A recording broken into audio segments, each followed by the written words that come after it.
And the talk today is something that we never really talk about as entrepreneurs. Everybody wants to be, how many people want to be an entrepreneur?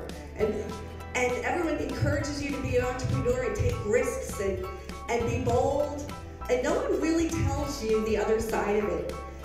I wanted to try something like that myself in Montclair. I'm new to Montclair, we moved here in 2000.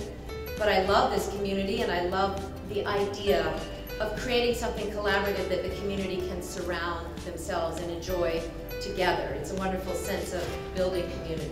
My co-founder and I, launched the idea, like many great things, over a bottle of wine, and that was sort of our light bulb moment to say, hey, why don't we get to have beauty that works for us? Our money's just as green, and we love makeup, but every time we go shopping, we're sort of disappointed by the experience. So we, from there, launched, or actually handcrafted all of our lipstick shades, and we launched in January of this year, but it really was born of just a personal need and really just sort of an anger and frustration with the beauty industry and saying, why can't we be the people to tackle this issue? I am such a big fan of Women's Entrepreneurship Week, and it's something I wish I had when I was in school. Just this idea not only of supporting people who are trying to start businesses, but doing it in a community of supportive women who have been there, who have done that, and can give advice, I think is huge, and I'm so grateful to have been invited. We do have to be passionate. I mean, being an entrepreneur is hard, but the Ginger Rogers Code, we do everything backwards and in heels. Too often, females are judged on traction, when in general, I mean, Harvard Business Review said males tend to be judged on potential. So we don't have a choice but to be passionate. We don't believe it, who else will? And you know what investors don't play against? Month-over-month growth. So yes, be passionate, and just because the playing field isn't level, that passion will let us shine through with our traction. I think that is a challenge, that women tend to be more emotional, and that is seen as a negative, right? You always hear, it's not personal, it's not emotional, it's business. When I actually really think, look at all these spectacular women that were driven by emotion, and were so connected to what they wanted to pursue, that's what made the success happen. There's a real fight right now for women and strength and needing for our voice to be heard, making a difference, following our dreams, and believing. I do believe that more than anything. And not that men are not having the same. I don't think it's a sexist thing. It's more just for women right now. There's a real fight for us to be heard, right? And I think knowing what's going on, really, the temperature of today. So I think it's an exceptional, exciting time to be a woman. I do. There's definitely obstacles, financial obstacles, but I love them because you have to think outside the box. I love the challenge. Tell me no, I'm going to make it happen. I'm going to make it 10 times happen, because that's the fun of being an entrepreneur. I think it's really important to celebrate women entrepreneurs because I don't think they get enough notice. I don't think there's enough support for them. And in my mind, they're the underdogs because, they really work hard. They don't believe in themselves enough. And someone has to celebrate them because they're just too humble. They don't get out enough. And so however we can help them, recognize them, and support them to believe in themselves. Passion is a significantly important leadership skill. And it has to be natural passion. If you are doing something that you are not 110% committed to, you can't be great at it.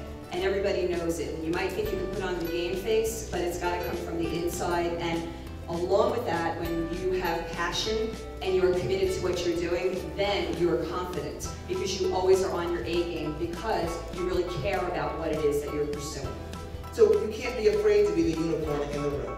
Someone's going to raise an eyebrow, someone may even chuckle slightly, but here's the rub, right? They may be doing that in the instant space, but they all have to applaud at your promotion. So that is undoubtedly something that I have learned, to be authentic, to be carefully measured, right? But to not be afraid to take the risk and be willing to be the unicorn. What you have to remember is anything that keeps you awake at night and makes you toss and turn, you already know the answer to, and you gotta do it. Entrepreneurship, by definition, means that you are taking a risk, either financially, personally, professionally. You can't be unduly fearful of risk. A modest level of fear is okay. I think that's healthy because you want to make sure that you're making informed, smart decisions. But at the end of the day, whether you're talking about a small startup or whether you're talking about a Fortune 15 company that I'm proud to be part of, Verizon, you're going to be successful if you are the disruptor. You will ultimately fail if you are the disruptee. By definition, that means that you have to embrace risk, and you're more likely to be successful if you're leading change, if you're leading that disruption. It's really important to celebrate women entrepreneurs because there isn't an opportunity for as many women to get involved and engaged in the business community often as there are for younger men. We've heard today and we hear continuously that women are not bold enough. They're not risk takers. They're a little more careful before they proceed and move forward.